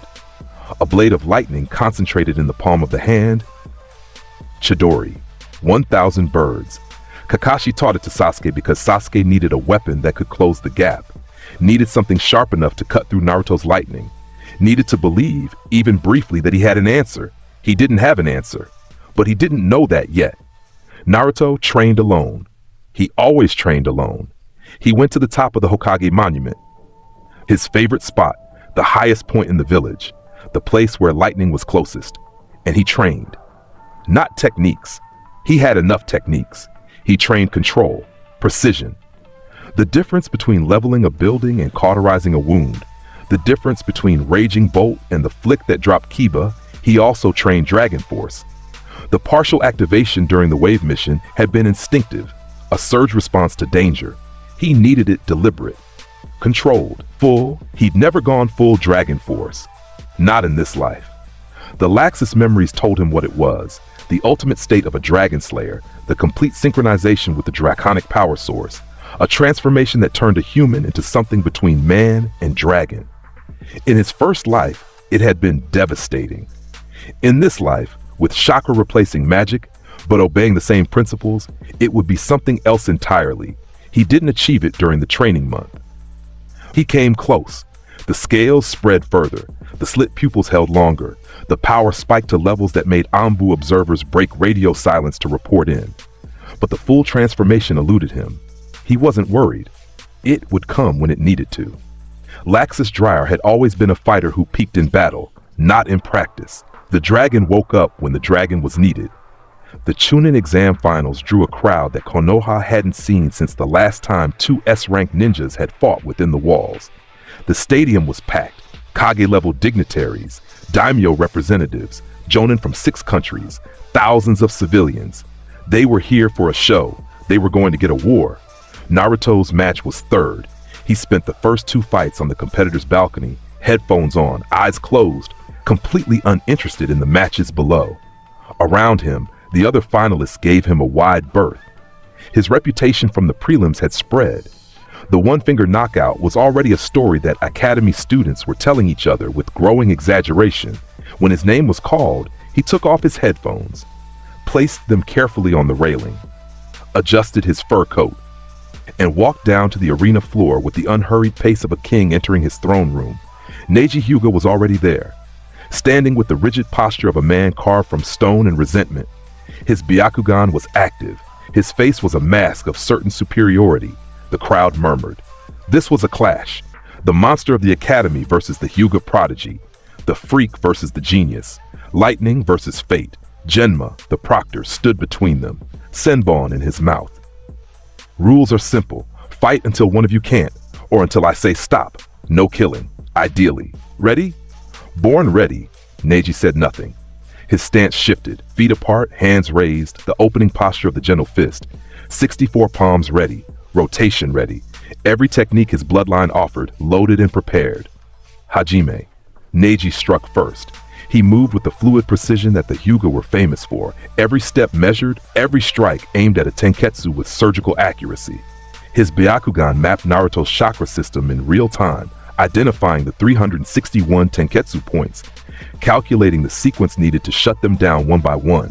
Except Naruto's chakra system didn't match any template the Byakugan had ever cataloged. Neji's first palm strike aimed for the tenketsu in Naruto's left shoulder. It hit. Precisely. The chakra injection that should have sealed the point was delivered flawlessly. Nothing happened. Neji's eyes widened. His Byakugan zoomed in.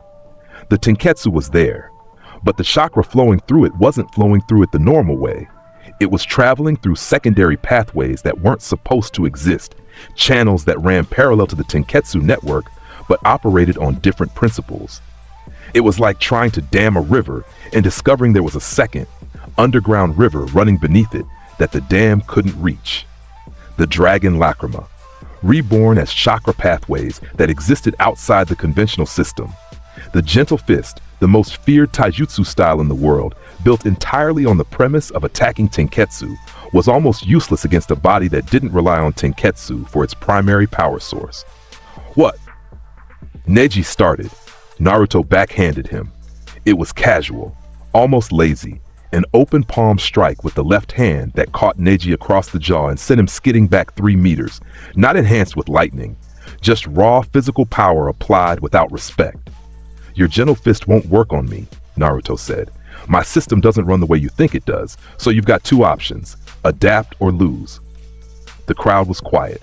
The Hyuga in attendance, the main house, the branch house, the elders, were quiet in a way that suggested foundations were being shaken. Neji straightened. His jaw was red. His eyes were furious. You speak of adaptation, Neji said. His voice was ice, as if effort can change what fate has decided. You were born with that power. You did not earn it. You did not work for it. It was given to you, by blood, by chance, by the accident of your birth, just as I was condemned to the branch house by the accident of mine. Your strength proves my point, not yours. Naruto tilted his head. He regarded Neji the way you'd regard a dog that had just explained quantum physics, impressed by the effort, unconcerned by the conclusion. Let me get this straight, Naruto said. You think I'm strong because of fate, because I was born this way, because the universe handed me power and all I did was show up. That is exactly what You're wrong. 2 words. Flat. Final. I wasn't born strong. I was born with a dead demon in my gut and a village that wanted me dead.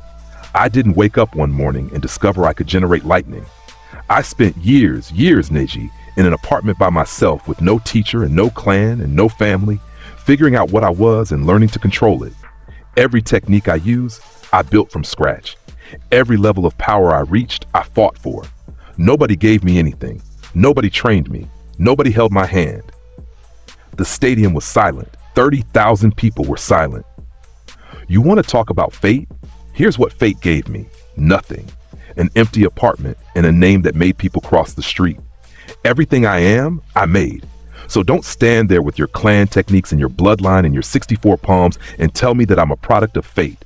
I'm a product of refusing to accept it. Neji's face twisted. Not with anger, with something worse, with the terrified suspicion that his entire worldview might be wrong. You don't know anything about suffering. I know you've got a seal on your forehead that controls you. I know your father died to protect the main house. I know you hate the system that killed him, and I know you channel that hate into the stupidest possible direction, down at people weaker than you, instead of up at the people responsible. Naruto paused. You're talented, Neji. Maybe the most talented genin I've seen who isn't me. But talent without direction is just a fancy weapon pointed at the wrong target. Shut up! Neji screamed and launched himself forward. 8 trigrams, 64 palms, full speed. Every ounce of skill the Hyuga prodigy possessed, compressed into a barrage of strikes so fast they blurred.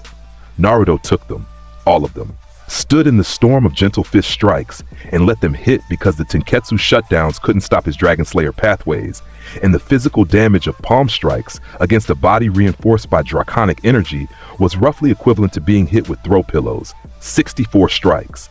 Neji's full technique. Delivered perfectly, Naruto was still standing, uninjured, unmoved. The silence in the stadium was so complete you could hear the wind on the arena floor. My turn, Naruto said. He didn't use a technique. He didn't use lightning. He used his fist, his bare, unenhanced fist, and he hit Neji once in the solar plexus. The Hyuga prodigy folded. His eyes went white, ironic given their natural state, and the air left his lungs in a rush that was audible in the upper stands. He flew backward 15 feet and hit the arena wall hard enough to crack the stone. He slumped. He tried to rise. His body wouldn't obey. Naruto walked toward him, slowly. The fur coat swayed with each step. The crowd was on its feet. Every ninja in attendance was processing what they'd just seen. The Hyuga gentle fist, the most devastating taijutsu style in existence, rendered completely ineffective against a single opponent. Naruto stopped in front of Neji, looked down at him. Fate didn't beat you. I did. And I'm not fate. I'm just better. He paused, let it land. But you could be good enough to stand next to me someday if you stop whining about destiny and start actually choosing what you want to be. He turned to Genma. Call it. Genma stared, blinked, remembered his job. Winner, Naruto Uzumaki. The stadium erupted. In the Kage box, the third Hokage watched with an expression that contained multitudes. Pride, concern, wonder, and something old and private that might have been the closest thing to faith a cynical leader could manage. Beside him, the Kazekage, who was not the Kazekage, who was a snake in a dead man's clothes, watched with different eyes entirely. Orochimaru's mind raced. The boy was stronger than during their encounter in the forest, growing, accelerating. The biological anomaly that generated lightning without hand signs or conventional chakra molding was becoming more pronounced, more powerful, more interesting with every passing week. He would need to adjust his plans. The invasion would proceed. But the target list had been revised. The invasion came during the finals. Sand and sound. Orochimaru's design. The genjutsu hit the stadium. A mass sleep technique that dropped civilians and weak-willed ninjas into unconsciousness. Fighting erupted on every level. Sand ninjas breached the walls. Sound ninjas attacked from within. The barrier went up around the Kage box, trapping the third with Orochimaru chaos. War. The village burning. Naruto felt the genjutsu hit and shrugged it off, the way you'd shrug off a light drizzle. His Dragon Slayer physiology didn't process chakra-based genjutsu normally. The foreign energy entered his system and was immediately consumed by the draconic pathways, converted into food rather than influence. He was on his feet while half the stadium was still falling asleep. Sakura, wake up anyone you can and get them to the shelters. Sasuke, with me. They moved. Through the chaos, through the burning streets, through the screams and the explosions and the clash of metal on metal, Naruto fought with cold efficiency. Sound ninjas attacked in groups. He met them with Raging Bolt, the descending lightning strike from the sky that he'd used against Zabuza, and cleared entire streets. Sand ninjas, reinforced and coordinated, pushed toward the academy where children were sheltering. Naruto intercepted them at the bridge crossing and hit the massed formation with Lightning Dragon's roar. The bridge survived. The formation didn't. He could feel the third fighting. Even across the village, through the barrier, the old man's chakra was burning like a bonfire. He was fighting Orochimaru, fighting the student he'd once loved, fighting a battle that had been coming for 30 years. Naruto didn't go to help. Not because he didn't care, because the third hadn't asked for help, because the old man, soft, patient, kind, endlessly frustrating, was fighting his own battle on his own terms, and interrupting that would be the greatest disrespect Naruto could offer. He understood, in that moment, something he hadn't before. The third's softness wasn't weakness. It was a choice. The same way Naruto's arrogance was a choice. They were different paths to the same destination, the willingness to carry a burden that would crush lesser people. Makarov, the name surfaced from the deepest part of his soul. The tiny old man who had watched his grandson become a monster and loved him anyway, who had stood on a balcony and told a whole guild that they were his children and he would fight the world for them. The third Hokage was doing the same thing. Right now, behind that barrier, fighting a god-level threat because his children, all of them, every citizen of Konoha, needed him to. Naruto's throat tightened. He blinked hard. Then he turned and kept fighting, because that was what dragons did. They protected the horde. The third fell. The Reaper Death Seal consumed Orochimaru's arms and the old man's life in the same breath. The barrier dropped. The old man was gone. Naruto felt it. A candle going out. A warmth that had always been there, that he'd never noticed because it was so constant, suddenly absent. He stood in a ruined street. Bodies around him. Smoke in the air. Victory in every tactical sense. The invasion was breaking. The sand was retreating. The sound was crumbling without its leader's arms. And the old man was dead. Naruto looked at the sky. Yellow lightning crackled across his knuckles. His eyes were dry. Dragons didn't cry. "You stupid old man," he said to the sky. "You could have called for help just once. You could have." He stopped, breathed, let it pass. "I'll do better," he said, quietly, to no one. "When it's my turn, I'll do better." It wasn't a promise to the third, it was a promise to Makarov, to the old man with the mustache who he'd never actually met in this life, but who he missed so badly it felt like a hole in his chest. He turned back toward the village. There was work to do. The aftermath was grief and reconstruction and political maneuvering. Tsunade was found, retrieved, convinced to become the fifth Hokage. Naruto didn't participate in the retrieval mission. He was in the village, helping rebuild, lifting rubble with lightning-enhanced strength, clearing debris, being useful in the least dramatic way possible. People noticed. The civilians who had feared him, who had crossed the street, who had whispered about the demon, they saw a boy in a fur coat working 12-hour days in the wreckage of their homes. He didn't smile at them. He didn't seek their approval. He didn't make eye contact or offer comfort. But he was there, every day, doing the work. And slowly, silently, the way frost melts when the sun is patient, something shifted. Tsunade took office. She was strong, sharp, angry, and exactly what the village needed. She summoned Naruto on her second day. He stood in the Hokage's office. The office, same desk, different person behind it. No pipe smoke, no gentle eyes, just a blonde woman with superhuman strength and zero tolerance for nonsense. "I've read your file," Tsunade said. "All of it, including the parts Kakashi keeps filing under classified, please advise. And you're the strongest genin I've ever seen. Possibly the strongest genin who has ever existed. Your power operates on principles that no one in this village understands, including you. You've been using it instinctively, which is impressive and also stupid. You need formal training." "From who?" "Nobody here can teach me what I do. No, but someone can teach you everything else. Strategy, leadership, the difference between being strong and being useful. You have the first one, you need the second." Naruto regarded her. This woman was not the third. She would not be gentle. She would not be patient. She would grab him by the collar and drag him toward his potential whether he wanted to go or not. He respected that. "Fine," he said, "but I'm still going to be Hokage." Tsunade snorted. "Get in line, kid." Sasuke left on a Tuesday. Not during a battle. Not during a dramatic confrontation.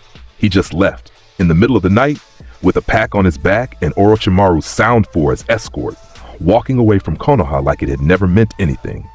Sakura found out first. She intercepted him at the gate. She begged. She cried. She offered to come with him. She did everything she could think of with every tool she had. Sasuke put her to sleep with a whispered thank you and laid her on a bench. Then he walked. He'd been planning this since the forest, since Orochimaru's whisper, since the day he watched Naruto shrug off a Sannin and realized that no amount of training within Konoha's system would ever close the gap. Orochimaru could give him power outside the system, power that didn't play fair, power that could make the gap disappear. He didn't think about what it would cost. He was 13 and drowning in a hatred that was older than he was. and the only life preserver anyone had thrown him was a snake made of poison. He left. The retrieval team was assembled within hours. Shikamaru leading, Choji, Neji, Kiba, and Rock Lee, the best available genin. A full squad, a plan, a mission. Naruto wasn't assigned to the team. He was in Tsunade's office when the team was dispatched. He heard the briefing. He heard the names. He heard the destination, the Valley of the End, where Sasuke would cross the border into Sound territory. He waited until the team left. Then he looked at Tsunade. "You didn't put me on the squad." "No. Why?" Tsunade looked at him with the eyes of a Hokage. Not the eyes of a doctor or a gambler or a woman who had lost everyone she'd ever loved. The eyes of the leader of a village. "'Cause if I send you, you won't bring him back. You'll destroy whatever's between you and him and drag the pieces home. That's not retrieval. That's demolition." He's leaving the village. He's betraying Konoha.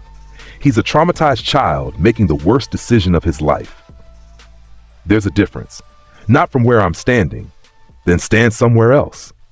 Tsunade held his gaze. The retrieval squad will intercept the Sound Four. They'll fight.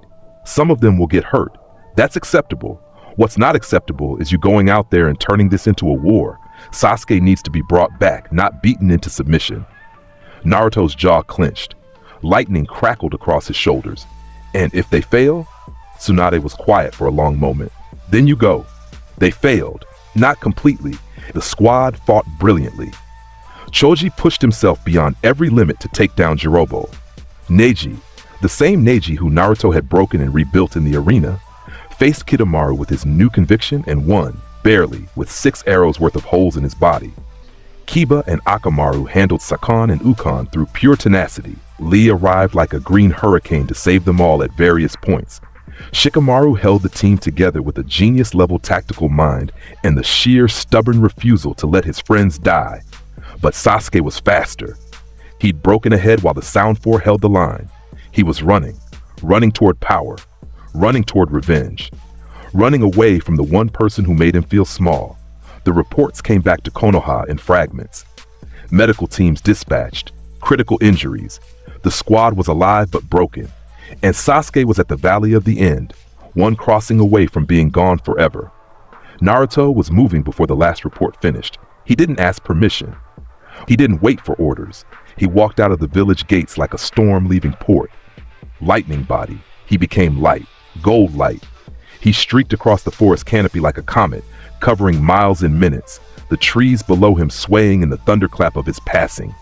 Animals scattered, birds screamed, the sky above his path darkened with ionized air, the Valley of the End. He arrived to find Sasuke standing on Madara's head. The statue, the ancient carving of the Uchiha founder, stood opposite the statue of the first Hokage, the two figures eternally facing each other across the waterfall. Sasuke was different. The curse seal had spread across half his body, black flame-like markings crawling over his skin, one eye yellow and slitted, his chakra twisted and dark. He looked like what he was becoming, something caught between human and monster. He'd been waiting. He knew Naruto would come. Part of him wanted Naruto to come. The part that still belonged to Konoha, that still sat in a classroom and watched a boy in a fur coat and thought, "I want to be that strong." That part had slowed his steps just enough. Naruto landed on Hashirama's head, across the valley, across the waterfall, exactly opposite. 2 boys, 2 statues, 2 legends echoing. Naruto. They looked at each other across the roaring water. The wind pulled at Naruto's fur coat. It tugged at Sasuke's collar. The sunset painted the valley in gold and red, appropriate colors, all things considered. "You know why I'm here," Naruto said. "To bring me back." Sasuke's voice was flat. The curse seal pulsed on his skin. "You can't." "Wrong, I can. The question is whether you make me work for it." Sasuke's Sharingan activated. 3 Tome, full maturity. His eyes spun with the power of a bloodline that had toppled nations, and they were fixed on Naruto with a hatred that was really just love wearing armor. "You don't get it," Sasuke said. "You've never gotten it. You stand there with your power, power you were born with, power that was just there, and you tell everyone else to catch up. But some of us can't. Some of us have limits, and I refuse to accept mine. So your answer is to run to a snake who wants to wear your body like a suit? My answer is to get strong enough to kill Itachi, whatever it takes." Whatever it takes. Naruto repeated the words like they tasted bad. You know what that sounds like? That sounds like giving up. You're just doing it in a direction that lets you pretend you're being brave. Sasuke's curse seal flared. The air around him warped with dark chakra. Don't lecture me. You don't know what it's like to watch your entire family die. You don't know what it's like to have your brother take everything and leave you alive because you weren't worth killing. No, I don't. You're right. I grew up alone in a village that hated me, but I didn't have your specific trauma, so sure, you win the Suffering Olympics. Congratulations. You want a medal, or do you want to actually deal with it? I'm dealing with it. You're running from it. Naruto's voice cracked like thunder. Literal thunder. The sky above the valley darkened. Lightning flickered in the clouds. You're running to Orochimaru because you're scared. Not of Itachi, of the work. Of the years it would take to get strong enough the right way. You want a shortcut because the real path means admitting that right now, today, you're not enough. And you can't stand that. Sasuke flinched. Physically flinched, because it was true and they both knew it. You don't know anything about me, Sasuke said, but the conviction was cracking. I know everything about you. Naruto's voice dropped, lower, quieter. The Laxus voice. I know you're strong. I know you're talented. I know you work harder than anyone I've ever met, and it's never enough, and that's driving you insane. I know you look at me and see someone who has what you want, and you hate me for it, and you respect me for it, and you can't figure out which feeling is louder. I know all of that because I've been watching you since the academy, you dramatic idiot. The valley was quiet except for the waterfall. Somewhere in the clouds, lightning waited. Come home, Sasuke. No. Naruto closed his eyes, breathed out. When he opened them, they were different, harder, decided. Then I'll bring you home. Sasuke moved first. The curse seal erupted to stage 2. His body transformed, skin going gray, hair lengthening to blue-white, massive hand-shaped wings erupting from his back. He was monstrous. He was powerful. He was everything Orochimaru's seal had promised and more. He launched across the valley. Fire release, great fireball. A sphere of flame the size of a house, roaring across the water toward Naruto. Naruto didn't dodge. He inhaled. The fireball hit, exploded. Steam and fire and fury. When it cleared, Naruto was standing exactly where he'd been. His coat was singed. His expression was unimpressed. Fire doesn't work on me, Sasuke. You know that. Try harder. Sasuke was already on him. Taijutsu, enhanced by the curse seal, faster and stronger than anything he'd ever produced. His fists hit like demolition balls. His kicks cracked stone. He was operating at a level that would have given most jonin genuine trouble. Naruto blocked, countered, met each strike with Dragon Slayer enhanced responses that turned the fight into a dialogue of fists and fury. They clashed across the surface of the water, their feet leaving impact craters in the river, the statues above them shaking with the residual force. Lightning Dragon's iron fist met Curse Seal enhanced Haymaker. The collision sent a shockwave across the valley that stripped the water from the river's surface in a perfect circle. They separated, breathing hard, Sasuke more than Naruto. The Curse Seal was powerful, but it was also a burning loan from a predator. Every second in stage 2 was paid for in pain. You're stronger than this, Naruto said. Show me the real thing. Sasuke's Sharingan spun. His hand dropped to his side. Lightning began to gather in his palm, but not the gold lightning of Naruto's Dragon Slayer power. This was blue-white, natural, chakra-based. The sound of 1,000 birds filled the valley as the air around Sasuke's hands screamed and sparked Chidori, the technique Kakashi had given him. The blade he'd been told was his answer. But the curse seal changed it. The blue lightning darkened, corrupted, turned black and purple, a dark Chidori, a twisted version that crackled with malevolent energy. Sasuke's wing hand reared back. His feet dug in. His body became a weapon aimed at Naruto's heart. Naruto watched it charge. The dark Chidori, the attack that represented everything Sasuke had sacrificed for, everything he believed he needed, every shortcut, every deal with every devil, every compromise principle, all condensed into a handful of corrupted lightning. In his chest, the Rasengan, the technique his father had created, pulsed like a second heart. He could match it. Rasengan against Chidori, blue versus blue, the expected clash. But Naruto wasn't his father. He lowered his hands. opened his stance, and waited. Sasuke screamed. The cursed seal wings drove him forward with the speed of a missile. The dark Chidori blazed in his hand, black lightning wreathed in purple fire, the sound of 1,000 tortured birds, enough power to punch through solid steel. He closed the distance. 50 meters, 30, 10, 5. His hand thrust forward. The Chidori aimed at Naruto's chest. The killing blow, the technique that was supposed to end it. And Naruto opened his mouth. He ate it. He ate the Chidori. Sasuke's hand plunged forward, and the lightning that wreathed it was sucked from his palm like water down a drain. The dark Chidori unraveled.